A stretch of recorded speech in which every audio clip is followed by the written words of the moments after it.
لوگوں کو روکے گا. میں حکومت وقت سے بھی کہتا ہوں, ڈپارٹمنٹ سے بھی کہتا ہوں, اگر آپ سیریس ہیں اس میٹر پر تو یہ زہریلا ماحول بنانے والوں کو روک دیا جائے. ہم جو بات عرض کرتے ہیں, اگر کچھ لوگوں کو, ظاہر سی بات ہے میڈیا میں آپ جا کر کے دیکھو ان کے ہاں کٹر لوگ کون ہیں, بھڑکاؤ لوگ کون ہیں, مولانا لوگ ہیں, صرف مولانا ہے. اس میں میرا نام کثرت سے لیا جاتا ہے کہ یہ بھڑکاؤ مولانا ہے, بھڑکاؤ مولانا ہے.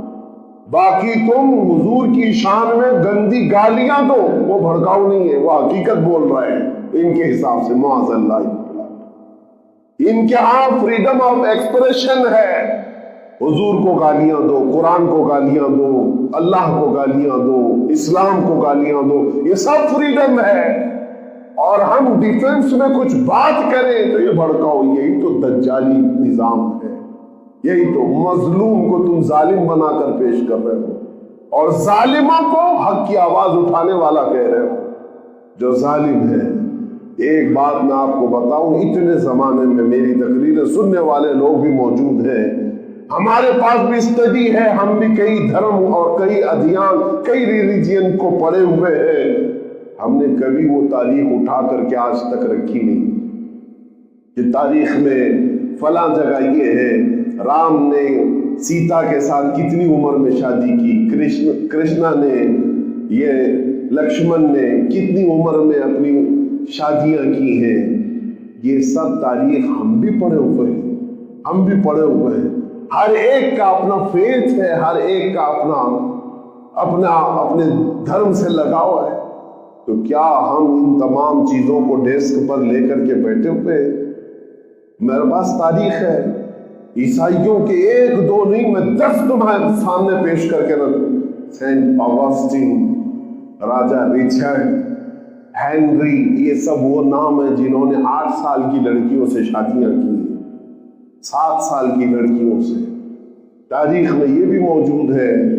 سناتن دھرم جس کو یہ لوگ کہتے ہیں, ان میں بڑے بڑے ان کے پرکھوں کی متعلق میں بتاؤں, 6 سال کی لڑکیوں سے بھی شادی ہے, 10 سال کی لڑکیوں سے بھی شادی ہے. وہ زمانہ تھا, اس زمانے میں میچورٹی لڑکیوں کی اس طرح ہو جاتی تھی. ہم نے کبھی ان تمام چیزوں پر اعتراض نہیں جتایا, لیکن یہ پوری دنیا کو بیوقوف بناتے ہیں. نبی پاک صلی اللہ تعالیٰ علیہ وسلم نے ماں عائشہ صدیقہ سے 9 سال کی عمر میں شادی کی, ایسا کر دیا, بچی سے نکاح کر لیا, بچی سے. ظالموں, تمہیں خبر کیا ہے لڑکیوں کے سائیکالوجی کو, ان کی طبیعت کو ہر زمانے میں, ہر موسم میں, ہر علاقے میں الگ الگ انداز سے ڈیفائن کیا گیا ہے. تم جس کنویں میں رہتے ہو, مینڈک جو ہے اسی کو پوری دنیا سمجھتی ہے. پتہ ہی نہیں ہے عرب کا موسم کیا ہے, عرب کا ماحول کیا ہے, امریکہ میں میچورٹی کیا ہوتی ہے, افریقہ میں میچورٹی کیا ہوتی. آج بھی فرق ہے, آج بھی.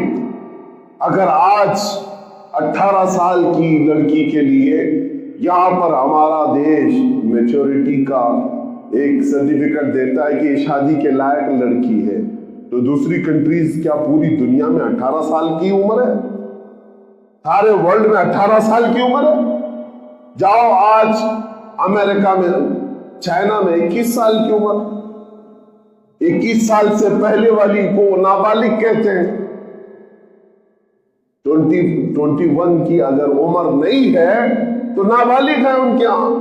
اس کا مطلب یہ ہوا کہ ہندوستان کے جتنے بھی لوگ 19 سال کی لڑکی سے شادی کیے تو چائنا والوں کے نزدیک نابالغ لڑکی سے نکاح کیا. ہر ایک زمانے میں, ہر ایک علاقے میں, ہر ایک موسم کی میچورٹی الگ ہے لڑکیوں کی. امریکہ میں کچھ ایسے اسٹیٹس ہیں جہاں خود ایک قانون نہیں ہے, ایک قانون. پورے جو اسٹیٹس آف امریکہ ہے, USA میں, سب جگہ لڑکیوں کی میچورٹی کی ایک عمر نہیں رکھی گئی. بعض جگہ 18 ہے, بعض جگہ 16 ہے, بعض جگہ 20 ہے, الگ الگ. تو ایک دوسرے کا جو یہ اختلاف ہے. اور جب ہم پچھلے زمانے میں جائیں تو وہاں پر لڑکیوں کی میچورٹی بہت جلد ہوا کرتی تھی, بہت جلد ہوا کرتی تھی. اب یہاں پر موجود بڑے لوگ جو ہیں وہ خود ہی اپنے ماں باپ کی شادی کے بارے میں پوچھ لے, پتہ چل جائے گا. اکثر پرانے زمانے میں، ابھی کے ہمارے والدین کے زمانے میں، ہمارے دادا دادی نانا نانیوں کے زمانے میں نکاح کب ہو جاتے تھے، شادیاں کب ہو جاتی تھی، پوچھ لیں۔ آج بھی یہ رواج تھا، 14 سال کی لڑکیوں سے شادی ہو جاتی تھی۔ آج بھی راجستھان میں کئی علاقے ایسے ہیں جہاں پر شادی کر دی جاتی ہے 14 سال کی لڑکیوں کی۔ تو میرے عزیزو، یہ دنیا کو جو بیوقوف بنایا جا رہا ہے، یہ حقیقت میں اعتراض نہیں، ان کو حضور کی ذات پر کیچڑ اچھالنا مقصد ہے اور مسلمانوں کو ٹھیس پہنچانا مقصد ہے۔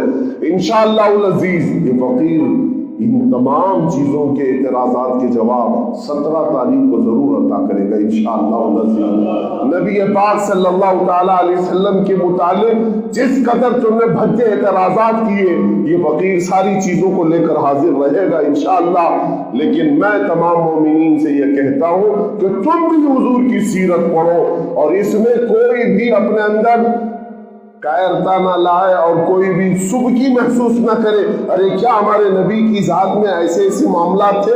ہرگز نہیں۔ تمہارے رسول وہ ہیں جو کائنات میں ان کا مثل کوئی ہو ہی نہیں سکتا، نہ ان کے اخلاق کے برابر، نہ ان کی تعلیم کے برابر، نہ ان کے حسن کے برابر۔ اسی لیے اعلیٰ حضرت نے فرمایا تیرے خلق کو رب نے عظیم کہا، تیرے خلق کو رب نے جمیل کیا، کوئی تجھ سا ہوا ہے نہ ہوگا شہا، تیرے خالق حسن و ادا کی قسم۔